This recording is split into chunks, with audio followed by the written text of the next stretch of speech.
வணக்கம் and welcome to the show interesting info. இன்னைக்கு டேக்குள்ளே போகிறதுக்கு முன்னாடி நமக்கு வந்த கமெண்ட்டை பற்றி பேசிட்டு போயிடலாம்னு நினைக்கிறேன். ராஜகணபதி சேகர் அப்படின்ற ஒரு பர்சன் இன்னைக்கு கமெண்ட் போட்டு வந்தாங்க. Why don't you tell today international men's day அப்படின்னு சொல்லிட்டு. என்னுடைய கவனக்குறைவு தான் அதுக்கு காரணம். அதுக்கு பெரிய வருத்தத்தை நான் தெரிவிச்சுக்கிறேன். அதே சமயத்தில் ரொம்ப பெரிய சந்தோஷமாகவும் இருக்குது. ஏன்னா ஒரு பொது இடத்துல நடக்கக்கூடிய பிழைகளை இது பிழை அப்படின்னு சொல்லி உரிமையோடு கேட்குறது, சும்மா கேலித்தனமான பேச்சில் அதை கிண்டல் பண்ணிட்டோ அதை அவாய்ட் பண்ணிட்டோ இல்லை அதை ஓவராக அதை ரொம்ப அவங்கள காயப்படுத்திட்டோ போகாமல் இது ஏன் இந்த மாதிரி நடந்திருக்கு அப்படின்னு சொல்லிட்டு எழுகிற அந்த கேள்வி தான் ஜனநாயகம்னு நினைக்கிறேன். அப்படி ஒரு அற்புதமான ஜனநாயகம் நம்ம யூடியூப் சேனலில் முறையாக உருவாயிருக்கு ராஜகணபதி சேகர் அப்படின்றவங்க மூலமாக. அதுக்கு ஒரு நன்றியும் தெரிவிச்சுட்டு, சரி இன்டர்நேஷனல் டேவை பற்றி நேற்று மிஸ் பண்ணியிருந்தேன், அதை பற்றி சொல்லிடலாம்னு நினைக்கிறேன். இந்த டே எப்படி உருவாச்சு அப்படின்னு பார்த்தோம்னா 1992 தாமஸ் ஓஸ்டர் அப்படின்ற ஒரு பர்சன் ட்ரினிடாட் டொபாகோ பகுதியை சார்ந்தவங்க, ஒரு ஆராய்ச்சி கூடத்தில் பல்கலைக்கழகத்தில் வேலை செய்யக்கூடிய பர்சன். அவங்க பிப்ரவரி 7ஆம் தேதியை மென்ஸ் டே அப்படின்னு சொல்லிட்டு ஒன்று ஸ்டார்ட் பண்ணியிருந்தாங்க. ஆனால் அதுக்கப்புறம் அது பெரிய லெவலில் ஃபேமஸ் ஆகலை, அது யாரும் பெருசாக ஏற்றுக்கவும் இல்லை. அதுக்கப்புறம் மால்டாவிலையும் பிப்ரவரி 7ஆம் தேதியே அந்த ஒரு டே மறுபடியும் எடுத்து செலிப்ரேட் பண்ண ஆரம்பித்தாங்க, மென்ஸ் டே அப்படின்னு சொல்லிட்டு. அதுவும் பெரிய லெவலில் ஹிட் ஆகலை. அதுக்கப்புறம் 1999 மறுபடியும் ட்ரினிடாட் டொபாகோவில் அந்த உலக கால்பந்துக்கு அவங்க தகுதி பெற்ற அந்த நாளை சூஸ் பண்ணி அதை மென்ஸ் டே அப்படின்னு சொல்லிட்டு மறுபடியும் செலிப்ரேட் பண்ண ஆரம்பித்தாங்க. ஒரு கட்டத்துக்கு அப்புறம் இந்த டேட்டில் மாற்றங்களை கொண்டு வரலாம்னு சொல்லிட்டு ஏஎம்ஆர் அப்படின்ற ஒரு அமைப்பு, அதாவது இந்த நுண்ணுயிர்களை பற்றி ஆராய்ச்சி பண்ணக்கூடியவங்க, இவங்க இருக்கிறதுனால தான் பார்த்தீங்கன்னா இன்றைக்கி நமக்கு தொற்றுகள் அதிகமாக இல்லாமல் நம்ம தடுப்பூசிகள் மூலமாக நிறைய பேர் காப்பாற்றப்படுறதுக்கும் பல மில்லியன் மக்கள் உயிரோடு இருக்கிறதுக்கும் காரணம் இந்த அமைப்பை சார்ந்தவங்க தான். இவங்க என்ன பண்ணுறாங்க, இந்த டேட்டை அப்படியே 19ஆம் தேதி அப்படின்னு சொல்லிட்டு மாற்றுறாங்க 2009.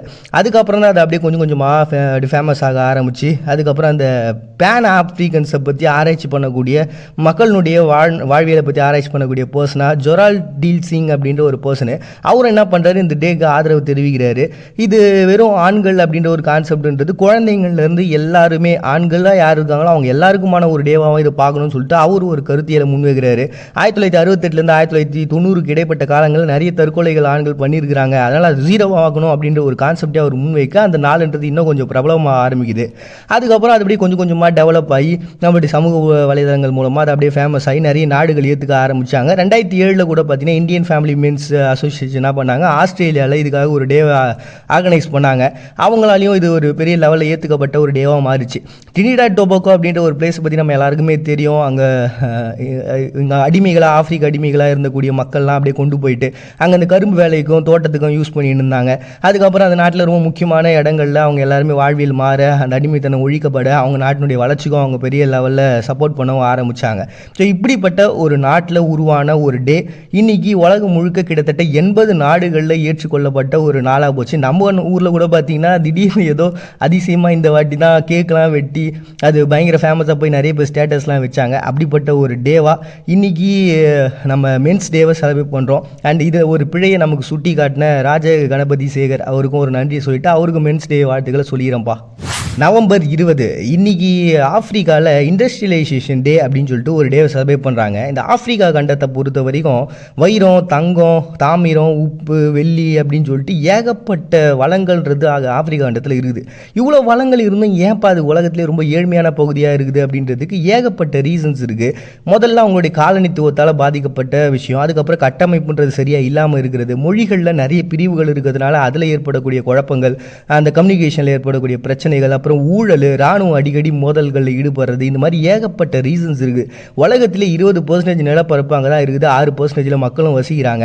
1989 ஐக்கிய நாடுகள் சபை என்ன பண்ணாங்க, இது இப்படியே போச்சுன்னா சரிப்பட்டு வராது, நிறைய மக்கள் இன்னும் ஏழ்மையில் பாதிக்கப்பட்டுட்டே இருக்கிறது சரி இல்லைன்னு சொல்லிட்டு 1989 ஒரு ஜெனரல் அசம்பிளியை நடத்தினாங்க. அந்த அசம்பிளி மூலமாக ஒரு 10 ஆண்டுகளுடைய வளர்ச்சி அப்படின்ற ஒரு கான்செப்டை முன் வச்சாங்க. அதன் மூலமாக அந்த ஏழ்மையாக இருக்கக்கூடிய ஒரு கண்டமாக இந்த ஆப்பிரிக்கா இருக்கக்கூடாது, வளங்களை பயன்படுத்தி ஒரு பெரிய லெவலில் வளர்ச்சி அடையணும் அப்படின்னு சொல்லிட்டு இண்டஸ்ட்ரியலைசேஷன் டே அப்படின்னு சொல்லிட்டு ஆப்பிரிக்கா இன்னைக்கு செலிப்ரேட் பண்ணுறாங்க நவம்பர் 20. நெக்ஸ்ட் இன்னைக்கு வேர்ல்டு சில்ட்ரன்ஸ் டேவை செலிப்ரேட் பண்ணுறோம். இது 1954 ஃபர்ஸ்ட் டைமாக ஸ்டார்ட் பண்ணாங்க, குழந்தைகளுக்கான உரிமைகள் அப்படின்ற ஒரு கான்செப்டை. அது தொடர்ந்து 1959 ஐக்கிய நாடுகள் சபையால் ஒரு பிரகடனம்ன்றது ஏற்றப்பட்டது. அதில் 10 விஷயங்கள் வச்சாங்க. எஜுகேஷன்லேருந்து பாதுகாப்பு முதற்கொண்டு ஒரு 10 கொள்கைகள் வைக்கப்பட்டுச்சு. அது குழந்தைகளுடைய உரிமைகள் அப்படின்னு சொல்லிட்டு வரையறுக்கப்பட்டுச்சு. இது சோமாலியா, அமெரிக்காவை தவிர்த்து உலகத்தில் இருக்கக்கூடிய மற்ற 193 நாடுகளும் அக்செப்ட் பண்ணிட்டாங்க, அந்த பிரகடனத்தை ஏற்றுக்கிட்டாங்க. அதுதான் இன்றைக்கி வேர்ல்டு சில்ட்ரன்ஸ் டே அப்படின்னு சொல்லிட்டு செலிப்ரேட் பண்ணுறோம் நவம்பர் 20.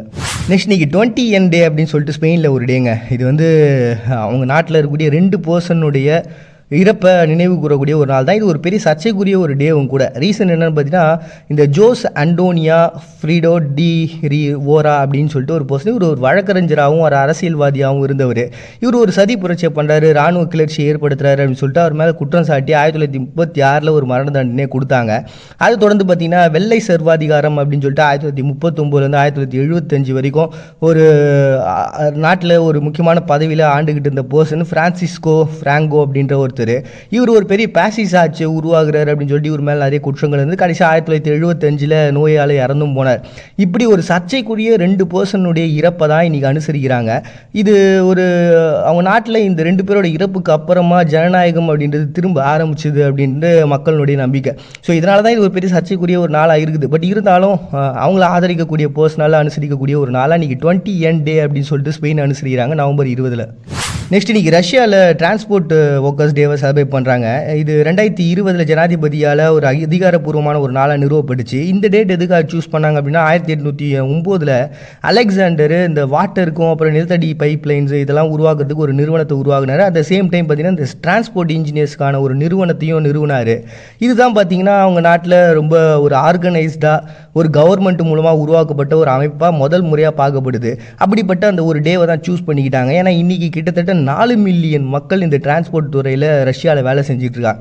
அவங்க எல்லாரையும் ஒரு அங்கீகரிக்கக்கூடிய ஒரு விடுமுறை நாளாக தான் பார்த்தீங்கன்னா இன்றைக்கி டிரான்ஸ்போர்ட் ஒர்க்கர்ஸ் டே அப்படின்னு சொல்லி ரஷ்யா செலிப்ரேட் பண்ணுறாங்க நவம்பர் 20. நெக்ஸ்ட் இன்றைக்கி வியட்நாமில் டீச்சர்ஸ் டேவை செலிப்ரேட் பண்ணுறாங்க. இது 1957 போலாந்தில் சோஷியலிச நாடுகளை சேர்ந்த ஆசிரியர்கள்லாம் ஒன்றா சேர்த்து ஒரு கூட்டத்தை ஸ்டார்ட் பண்ணாங்க. அந்த கூட்டம்ன்றது ஒரு பெரிய லெவலில் வெற்றி அடைய அது ஒவ்வொரு நாளாக அந்த ஒவ்வொரு வருஷமும் அதை கொண்டாடவும் ஆரம்பித்தாங்க. அது தொடர்ந்து 1982 வியட்நாம் அதை ஆசிரியர் தினமாகவும் மாற்றிட்டாங்க. இன்றைக்கும் பார்த்தீங்கன்னா அவங்க நாட்டில் நம்ம ஊரில் எப்படிலாம் வந்து ஆசிரியர்களுக்கு ஒரு சிறப்பிப்போமோ அவங்களுக்குன்னு சொல்லிட்டு சில கலை நிகழ்ச்சிகள்லாம் பண்ணி அவங்க இருக்கிறதுனால நம்ம வளர்றோம் அப்படின்ற கான்செப்ட்லாம் சொல்லி அவங்கள சிறப்பிப்போமோ அந்த மாதிரியான ஒரு கான்செப்ட் தான் இன்றைக்கி வியட்நாம் செலிப்ரேட் பண்ணுறாங்க டீச்சர்ஸ் டேவை.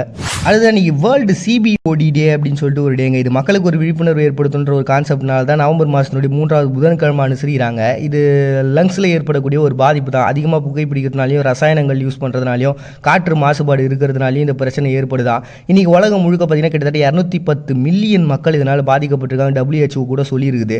2030க்குள்ளே இதனுடைய எண்ணிக்கையை கம்மி பண்ணி ஆகணும் அப்படின்ற ஒரு கான்செப்டில் தான் இது போயிட்டுருக்காங்க. ஆனாலும் பார்த்தீங்கன்னா இது 2030 எப்படிப்பட்ட ஒரு விளைவை ஏற்படுத்த போகுதுன்னா உலகத்திலேயே 3வது அதிகப்படியான இறப்புக்கு காரணமான ஒரு ரீசனாக இந்த சிபிஓடி அப்படின்ற கான்செப்ட் இருக்க போதான்.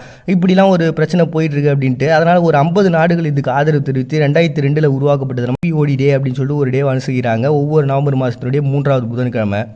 நெக்ஸ்ட் இன்றைக்கி பிளாக் அவேர்னஸ் டே அப்படின்னு சொல்லிட்டு பிரேசிலில் ஒரு டேவை செலிப்ரேட் பண்ணுறாங்கப்பா. இது வந்து பிரிட்டோ நீக்ரோ அப்படின்னு சொல்லிட்டு அங்கே இருக்கக்கூடிய கருப்பினத்த மக்களை பிரதிநிதித்துவப்படுத்துறதுக்காக சொல்லக்கூடிய ஒரு பேர்.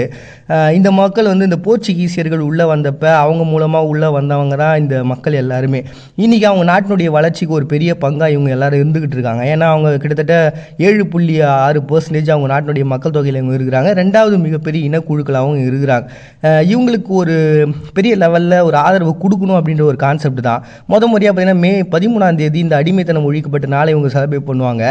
பட் இருந்தாலும் நிறைய பேர் தங்களை வந்து ஒரு ஆஃப்ரோ மக்கள் அப்படின்னு சொல்லிட்டு அவங்கள வெளியில் சொல்லிக்கிறது கருப்பினத்தை சார்ந்தவங்க அப்படின்னு சொல்லிக்கிறதுக்கு நிறைய பேர் தயங்குறாங்களாம். நாமன்னு சொல்லிக்கிறதுல என்ன ஒரு தயக்கம் அப்படின்னு சொல்லிட்டு மக்களை வெளிப்படையாக பேச வைக்கக்கூடிய ஒரு நாளாகவும் அவங்கள அங்கீகரிக்கக்கூடிய ஒரு நாளாகவும் தான் பார்த்தீங்கன்னா இன்றைக்கி மாற்றிருக்காங்க. இந்த டேவை எதுக்காக சூஸ் பண்ணாங்கன்னா ஜூம்பியன் அப்படின்னு சொல்லிட்டு ஒரு சுதந்திர போராளி அவர் கருப்பினத்தை சார்ந்தவங்க அவங்களுடைய இறப்பை சூஸ் பண்ணி இன்றைக்கி அந்த ஒரு டேவாகவும் அனுசரிக்கக்கூடிய ஒரு நாளாகவும் பிளாக் அவேர்னஸ் டே அப்படின்னு சொல்லிட்டு பிரேசிலில் ஒரு டேவை அனுசரிக்கிறாங்க நவம்பர் 20. நெக்ஸ்ட் இன்றைக்கி அர்ஜென்டினாவில் சோவஜென்டி டே அப்படின்னு சொல்லிட்டு ஒரு டேங்க. இது 1845 நடந்த ஒரு போர் தான். ஒரு சிறிய அர்ஜென்டினா குழு என்ன பண்ணாங்க, மேனுவல் டி ரோசஸ் அப்படின்றவங்களோட தலைமையில் ஆங்கிலோ ஃப்ரெஞ்சை போய் எதிர்கொள்ளலாம்னு சொல்லிட்டு அந்த கடற்படையை போய் எதிர்கொண்டாங்க. அதில் அவங்க இறந்தும் போயிட்டாங்க, தோற்றும் போயிட்டாங்க. பட் இருந்தாலும் அதுக்கப்புறம் ஒரு ஒப்பந்தங்களை போடப்பட்டு அந்த போருன்றது முடிவுக்கு வந்தது. இப்படிப்பட்ட ஒரு நாளை 2010 இந்த டேட்டை சூஸ் பண்ணிக்கிறாங்க. எதுக்காக இந்த டேட்டை சூஸ் பண்ணாங்க, எதுக்காக இந்த ஒரு நாளை எடுக்கணும் அப்படின்னா அவங்க கேலண்டரில் லீவுக்காக ஒரு டே தேவைப்பட்டிருக்கு. அதனால் இந்த மாதிரியான ஒரு கான்செப்ட் சூஸ் பண்ணி இறையாண்மை நாள் அப்படின்னு சொல்லிட்டு இன்றைக்கி அர்ஜென்டினா சோவஜென்டி டேவை செலிப்ரேட் பண்ணுறாங்க நவம்பர் 20. முடிந்தால் அசைத்துப்பார் என மலை நிற்க, அலைகள் மோதி மோதி தோற்கிறதென மலை சிரிக்க, காலங்கள் கடக்க மலை மணலானது, தோல்விகள் முடிவல்ல துவக்கமே. மறுபடியும் நாளைக்கு வந்து சந்திக்கிறது உங்கள்கிட்ட விடைபெறுவது நாங்கள் பாண்டிய. நீங்கள் பார்த்துருக்கீங்க இந்த நிகழ்ச்சி இன்ட்ரெஸ்டிங் இன்ஃபோ.